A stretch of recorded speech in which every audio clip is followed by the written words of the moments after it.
ክብርን የምትሰጥ ለትንሽ ትልቁ ክብርን የምትሰጥ ጨዋናት በምንም የማትለወጥ የፍቅር እመቤት የጸባይ እናት ቃል ገባች ልትወደው ባሏን በጽናት መውደድ ምን ዕዳ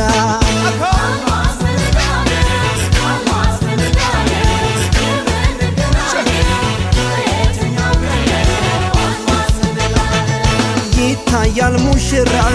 በፈገግታ አብርቶ ይታያል ሙሽራው በፈገግታ ፈክቶ ደስ ብሎታል ዛሬ